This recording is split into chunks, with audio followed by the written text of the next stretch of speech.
Life mission കേസിൽ സംസ്ഥാന സർക്കാർ സുപ്രീം കോടതിയെ സമീപിച്ചു. വടക്കാഞ്ചേരി ലൈഫ് മിഷൻ കേസിൽ CBI അന്വേഷണം തുടരാമെന്ന ഹൈക്കോടതി ഉത്തരവിനെതിരെ സ്പെഷ്യൽ ലീവ് പെറ്റീഷനാണ് ഫയൽ ചെയ്തത്. വിവരങ്ങളുമായി ഡൽഹിയിൽ നിന്നും KP അഭിലാഷാണ് ചേരുന്നത്. അഭിലാഷ്, ഇന്നാണോ ഇങ്ങനെ ഒരു ഹർജി ഫയൽ ചെയ്തത്? എപ്പോഴായിരുന്നു? ഇന്നാണ് ഹർജി ഫയൽ ചെയ്തിട്ടുള്ളത്.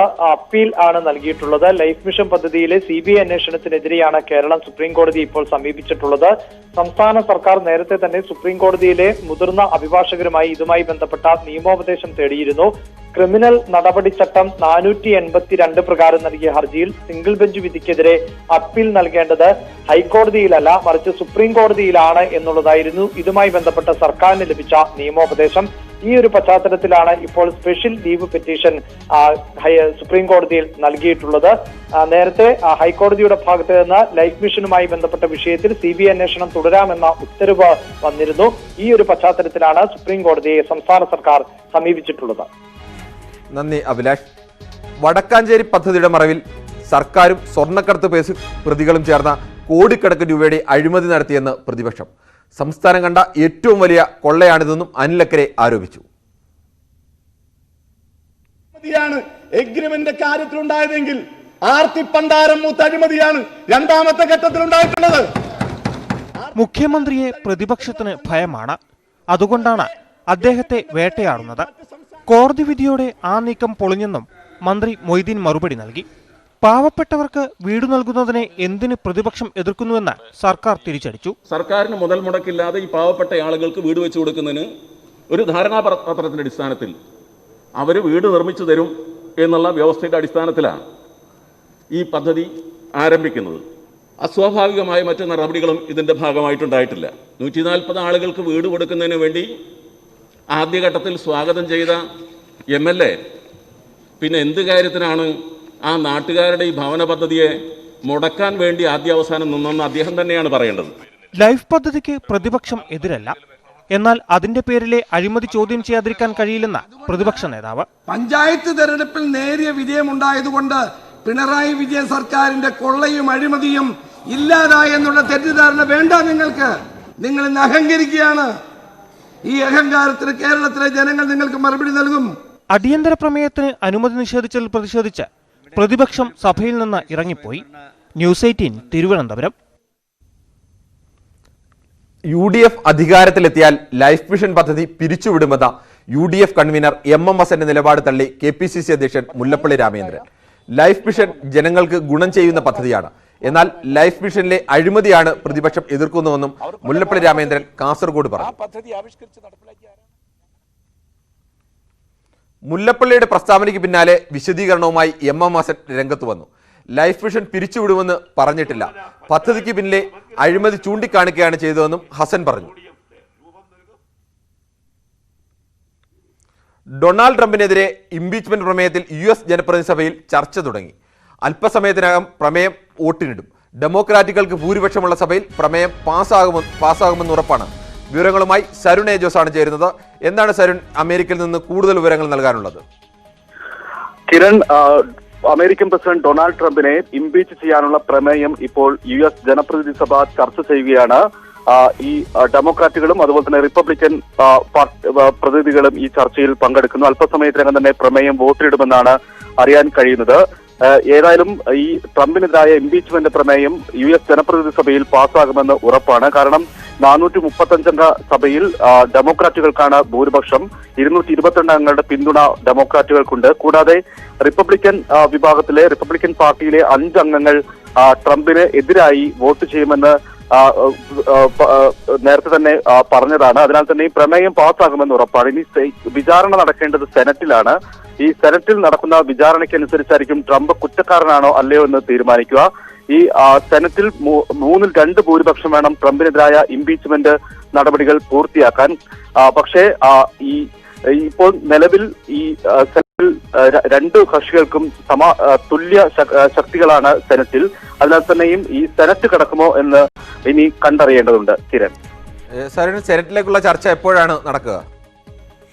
സ്വാഭാവികമായും ഇനി സെനറ്റ് ചേരേണ്ടത് 19-ാം തീയതിയാണ്. അതായത് ജോ ബൈഡൻ പ്രസിഡന്റായി സ്ഥാനമേൽക്കുന്നതിന്റെ തലേ ദിവസം അതിനു മുമ്പ് തന്നെ സെനറ്റ് ചേരാനുള്ള നീക്കങ്ങൾ ഡെമോക്രാറ്റ് വിഭാഗം നടത്തുന്നുണ്ട്. പക്ഷെ അതിന് സാധ്യതയില്ല. കാരണം ഈ 100 അംഗ സെനറ്റിൽ ഒരാളെങ്കിലും എതിർത്താൽ സെനറ്റ് ഉദ്ദേശിച്ച സമയത്ത് ചേരാൻ കഴിയില്ല. ഇപ്പോൾ നിശ്ചയിച്ചിരിക്കുന്ന സമയം 19-ാം തീയതിയാണ്.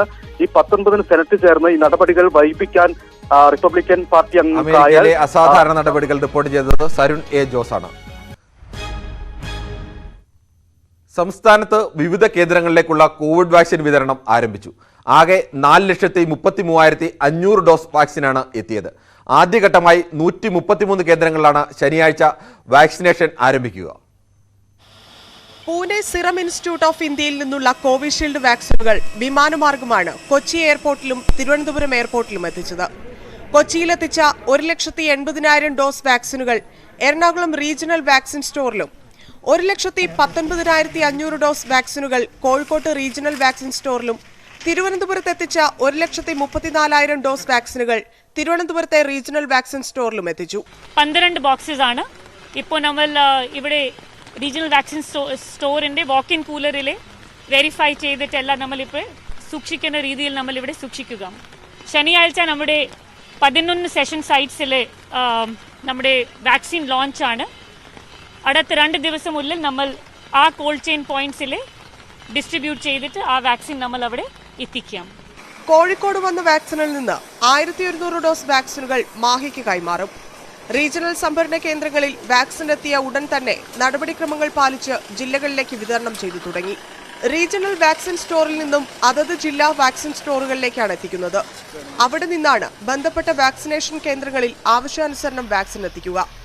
തിരുവനന്തപുരം 64,020, കൊല്ലം 25,960, പത്തനംതിട്ട 21,030, ആലപ്പുഴ 22,460, കോട്ടയം 29,170, ഇടുക്കി 9,240, എറണാകുളം 73,000, തൃശൂർ 37,640, പാലക്കാട് 30,870, മലപ്പുറം 28,890, കോഴിക്കോട് 40,970, വയനാട് 9,590, കണ്ണൂർ 32,650, കാസർഗോഡ് 6,860 എന്നിങ്ങനെ ഡോസ് വാക്സിനുകളാണ് ജില്ലകളിൽ വിതരണം ചെയ്യുന്നത്.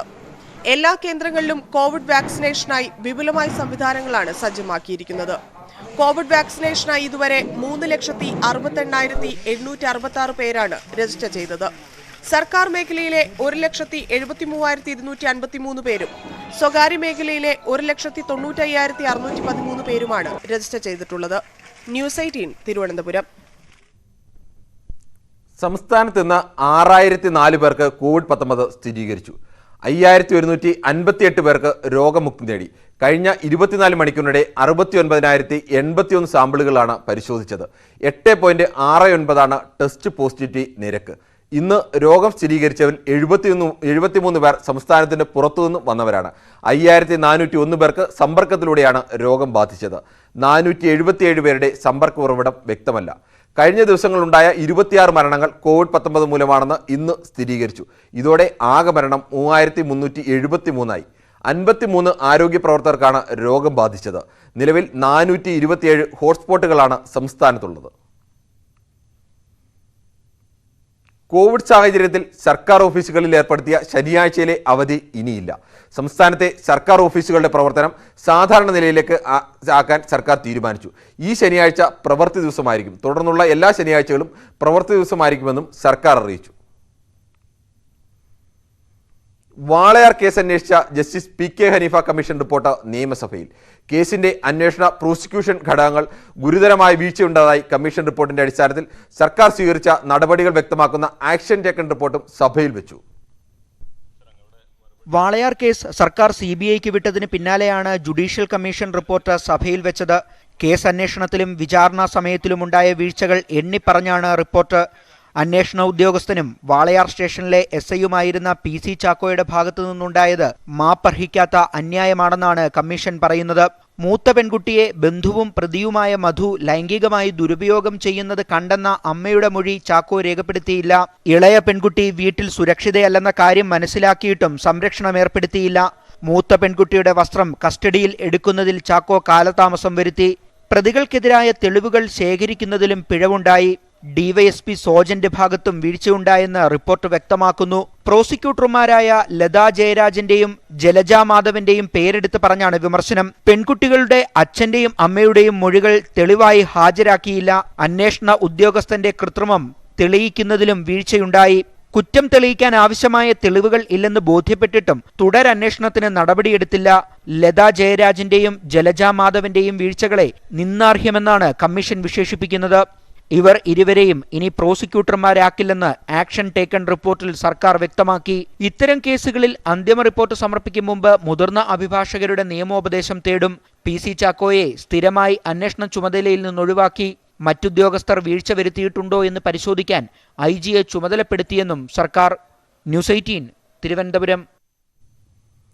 പരവൂരിലെ പുനർജനി പദ്ധതിയിലെ വിദേശ ധനസഹായത്തെ ചൊല്ലി സഭയിൽ ബഹളം.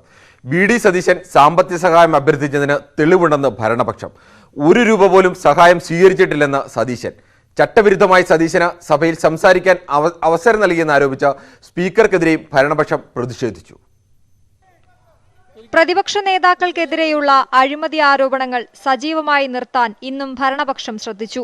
VD സതീശന്റെ മണ്ഡലത്തിൽ നടപ്പാക്കിയ പുനർജനി പദ്ധതി കേന്ദ്രീകരിച്ചായിരുന്നു ഭരണപക്ഷ നീക്കം.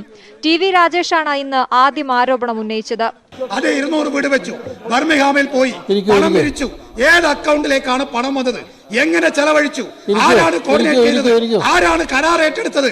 ആരാണ് മേൽനോട്ടം വഹിച്ചത്? ആരാണ് ഗുണഭോക്താക്കളെ തിരഞ്ഞെടുത്തത്? ഞാൻ ഈ അദ്ദേഹം പറഞ്ഞതാ. പുതിയ കാര്യമല്ല, ശരിയല്ല സർ. അഴിമതി ആരോപണം ഉന്നയിക്കാൻ രാജേഷ് മുൻകൂർ അനുമതി വാങ്ങിയിട്ടില്ലെന്നും വ്യക്തിപരമായ വിശദീകരണത്തിന് അനുമതി നൽകണമെന്നും VD സതീശൻ. ചട്ടം 288 പ്രകാരം വിശദീകരണത്തിന് സതീശന് സ്പീക്കർ അനുമതി നൽകി. ഒരു MLA എന്നുള്ള നിലയിൽ ഞാൻ ചെയ്തതിന് എന്നെ അഭിനന്ദിക്കേണ്ടതിന് പകരം സാർ തെരഞ്ഞെടുപ്പ് അടുത്തപ്പോൾ അധിക്ഷേപിക്കാൻ വരുന്നത് ശരിയല്ല എന്ന് മാത്രം ഞാൻ പറയുന്നു. ഒറ്റ കാര്യം, ആണാണോ, തന്റെ ഉണ്ടോ, നട്ടല്ലുണ്ടോ എന്നൊക്കെ ചോദിച്ച് സാർ, ഇത് ആത്മവിശ്വാസക്കുറവുള്ളവര് മറ്റുള്ളവരോട് അങ്ങനെ ചോദിക്കുന്നു. സതീശന് സംസാരിക്കാൻ അധിക സമയം നൽകിയ സ്പീക്കർക്കെതിരെയായി പിന്നീട് ഭരണപക്ഷ പ്രതിഷേധം. സതീശന് വേണ്ടി പ്രതിപക്ഷം ഇറങ്ങിയതോടെ സഭ ശബ്ദമുഖരിതമായി. സാർ വേണ്ടേ സംസാരിക്കണ്ടേ? എന്താ വീട്ടിൽ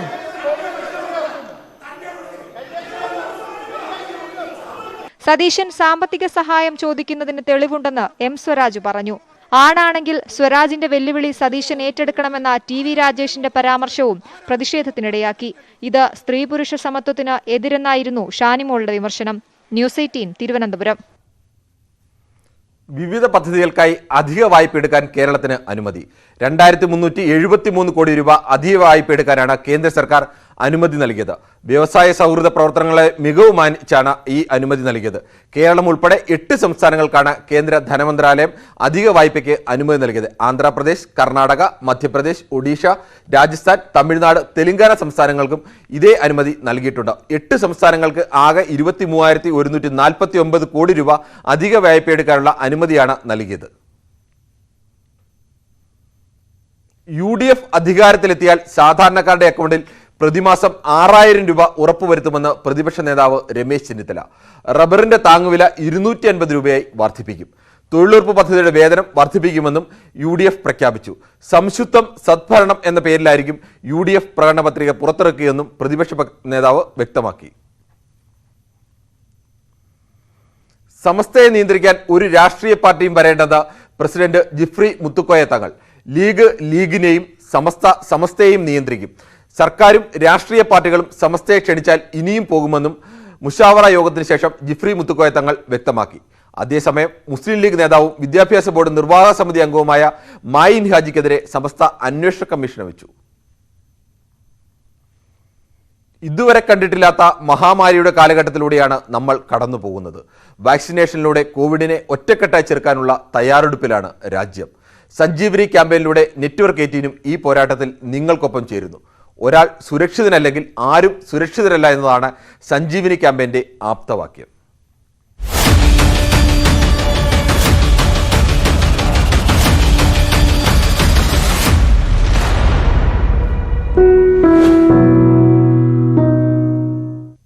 റിമാൻഡ് പ്രതി മരിച്ചു. സാമ്പത്തിക തട്ടിപ്പ് കേസിൽ പ്രതിയായ കാഞ്ഞിരപ്പള്ളി സ്വദേശി ഷെഫീഖ് തൈപ്പറമ്പിലാണ് മരിച്ചത്. ഉദയംപേരൂർ പോലീസ് തിങ്കളാഴ്ചയാണ് ഷെഫീഖിനെ അറസ്റ്റ് ചെയ്തത്. കാക്കനാട് സബ് ജയിലിൽ നിന്നാണ് ഷെഫീഖിനെ ആശുപത്രിയിലേക്ക് മാറ്റിയത്. കോവിഡ് സെന്ററിൽ റിമാൻഡിൽ കഴിയവേ അപസ്മാരമുണ്ടായെന്ന് ജയിലധികൃതർ പറഞ്ഞു. അതേസമയം ഷെഫീഖിന്റേത് കസ്റ്റഡി മരണമാണെന്നും കുറ്റക്കാരെ കണ്ടെത്തി നടപടിയെടുക്കണമെന്നും ബന്ധുക്കൾ ആവശ്യപ്പെട്ടു. മരിച്ച ഷെഫീഖിന്റെ തലയിലടക്കം മുറിവുകളുണ്ടെന്നും ബന്ധുക്കൾ പറഞ്ഞു.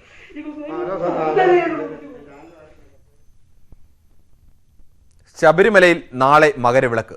ഇതിനായുള്ള ഒരുക്കങ്ങൾ അവസാന ഘട്ടത്തിലാണ്. നാളെ ഉച്ചവരെ എത്തുന്ന തീർത്ഥാടകർക്ക് മാത്രമേ സന്നിധാനത്തേക്ക് മകരവിളക്ക് ദർശിക്കാനാവൂ. നാളെ ഉച്ചയ്ക്ക് ശേഷം എത്തുന്ന തിരുവാഭരണ ഘോഷയാത്ര ശരംകുത്തിയിൽ ദേവസ്വം പ്രതിനിധികൾ സ്വീകരിക്കും. കോവിഡ് മാനദണ്ഡങ്ങൾ പാലിച്ച് 5000 പേർക്ക് മാത്രമാണ് ദർശന സൗകര്യമുള്ളത്. ശബരിമല വരുമാനത്തിൽ വലിയ കുറവുണ്ടായ സാഹചര്യത്തിൽ സർക്കാരിനോട് കൂടുതൽ സഹായം അഭ്യർത്ഥിച്ച തിരുവിതാംകൂർ ദേവസ്വം ബോർഡ് 100 കോടി രൂപയാണ് സഹായം തേടിയത്. മനസ്സിലാക്കി അവരെ അറിയിച്ച് തിരുവനന്തപുരം, കൊല്ലം ജില്ലകളിൽ കനത്ത മഴ തുടരുമെന്ന കാലാവസ്ഥാ കേന്ദ്രം. ഇന്നും നാളെയും മഴ തുടരുമെന്നാണ് മുന്നറിയിപ്പ്. 2 ജില്ലകളിലും യെല്ലോ അലർട്ട് പ്രഖ്യാപിച്ചു. തെക്കൻ തീരത്ത് 55 കിലോമീറ്റർ വേഗതയിൽ കാറ്റ് വീശാൻ സാധ്യതയുണ്ടെന്നും കാലാവസ്ഥാ കേന്ദ്രത്തിന്റെ അറിയിപ്പിൽ പറയുന്നു. മഴക്കെടുതിയിൽ സംസ്ഥാനത്ത് ഒരാൾ മരിച്ചു. തിരുവനന്തപുരം വർക്കലയിൽ ഓട്ടോറിക്ഷയ്ക്ക് മേൽ മരം വീണ് ഡ്രൈവർ മരിച്ചു. പായിക്കര സ്വദേശി വിഷ്ണുവാണ് മരിച്ചത്. ഒരേ ജില്ലയിൽ 3 വർഷം പൂർത്തിയാക്കിയ കളക്ടർമാർക്ക് സ്ഥലം മാറ്റം. Pathanamthitta collector PB Noah, Palakkad collector D Balamurali എന്നിവരെ സ്ഥലം മാറ്റി. മൃണ്മയ ജോഷി പാലക്കാടും നരസിംഹഗാരി TL റെഡ്ഡി പത്തനംതിട്ടയിലും പുതിയ കളക്ടറാവും. PB നോഹുവിനെ സഹകരണ രജിസ്ട്രാറായി നിയമിക്കാനും മന്ത്രിസഭാ യോഗം തീരുമാനിച്ചു. കോന്നിയിൽ CPM മുൻ ലോക്കൽ സെക്രട്ടറിയെ തൂങ്ങി മരിച്ച നിലയിൽ കണ്ടെത്തിയ സംഭവത്തിൽ പാർട്ടിക്കെതിരെ കുടുംബം. കോന്നി സ്വദേശി ഓമനക്കുട്ടനെ ഇന്ന് രാവിലെയാണ് വീടിനോട് ചേർന്ന ഷെഡിൽ തൂങ്ങി മരിച്ച നിലയിൽ കണ്ടെത്തിയത്. തദ്ദേശ തെരഞ്ഞെടുപ്പിൽ CPM സ്ഥാനാർത്ഥിയെ പരാജയവുമായി ബന്ധപ്പെട്ട ഓമനക്കുട്ടന് പാർട്ടിയിൽ നിന്ന് ഭീഷണി ഉണ്ടായിരുന്നതായി കുടുംബം ആരോപിക്കുന്നു. CPM ലോക്കൽ സെക്രട്ടറിയും കോന്നി റീജിയണൽ സഹകരണ ബാങ്ക് ജീവനക്കാരനുമായിരുന്ന ഓമനക്കുട്ടനെയാണ് തൂങ്ങി മരിച്ച നിലയിൽ കണ്ടെത്തിയത്. വീടിനോട് ചേർന്ന ഷെഡിലായിരുന്നു മൃതദേഹം. റീജിയണൽ സഹകരണ ബാങ്കുമായി ബന്ധപ്പെട്ട വിഷയങ്ങളിൽ പാർട്ടിയിലെ ചില നേതാക്കളുമായി ഓമനക്കുട്ടൻ അകന്നു നിന്നിരുന്നു. സഹകരണ ബാങ്കിലെ താൽക്കാലിക ജോലി നഷ്ടപ്പെടുമെന്ന സ്ഥിതി ഭാര്യയോട് പറഞ്ഞു. ഓമനക്കുട്ടൻ ഉൾപ്പെടുന്ന വാർഡിൽ നേരത്തെ ചിലർ CPMൽ നിന്ന് CPIയിലേക്ക് മാറി. തദ്ദേശ തെരഞ്ഞെടുപ്പിൽ CPM സ്ഥാനാർത്ഥി പരാജയപ്പെട്ടതോടെ പാർട്ടിയിൽ നിന്ന് കടുത്ത ഭീഷണി ഉണ്ടായെന്ന് ഓമനക്കുട്ടന്റെ ഭാര്യ രാധ പറഞ്ഞു.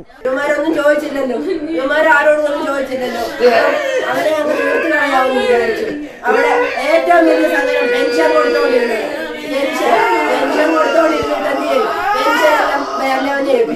അപ്പം ആരാ ഓമനക്കുട്ടൻ പോയി. ഓമനക്കുട്ടൻ കളത്തരം. പ്രാദേശികമായി ചില പ്രശ്നങ്ങൾ ഉണ്ടായിരുന്നത് പരിഹരിച്ചുവെന്നും താൻ ഓമനക്കുട്ടനെ ഭീഷണിപ്പെടുത്തിയെന്ന ആരോപണം അടിസ്ഥാനരഹിതമെന്നും ഏരിയ സെക്രട്ടറി ശ്യാംലാൽ. ഈ ആരും എന്തിനു ഭീഷണിപ്പെടുത്തി എനിക്കറിഞ്ഞുകൂടാ. നമ്മുടെ പാർട്ടിയുടെ നിലയിൽ ഒരു പാർട്ടി മെമ്പറെ പാർട്ടി ഭീഷണിപ്പെടുത്താറില്ല. നേതാക്കന്മാരോ ആരും ഭീഷണിപ്പെടുത്താറില്ല. എന്തിനാണ് ഭീഷണിപ്പെടുത്തുന്നതെന്ന് പറഞ്ഞുകൂടാ. എന്ത് സാഹചര്യത്തിലാണ് ഭീഷണിപ്പെടുത്തേണ്ടത്? അങ്ങനെ ഒരു സാഹചര്യം ഉണ്ടായിട്ടില്ല. ജില്ലാ നേതൃത്വത്തോട് ഓമനക്കുട്ടന്റെ കുടുംബം പരാതി പറഞ്ഞതായി അറിയില്ല. ജോലിയിൽ നിന്ന് പിരിച്ചുവിട്ടിട്ടില്ലെന്നും ഏരിയ സെക്രട്ടറി പറഞ്ഞു. 10 വർഷത്തോളം ലോക്കൽ കമ്മിറ്റി സെക്രട്ടറിയായിരുന്നു Omanakuttan. News 18 Pathanamthitta. News update പൂർണ്ണമാകുന്നു. വാർത്തകൾക്കും വിശദാംശങ്ങൾക്കും Malayalam.news18.com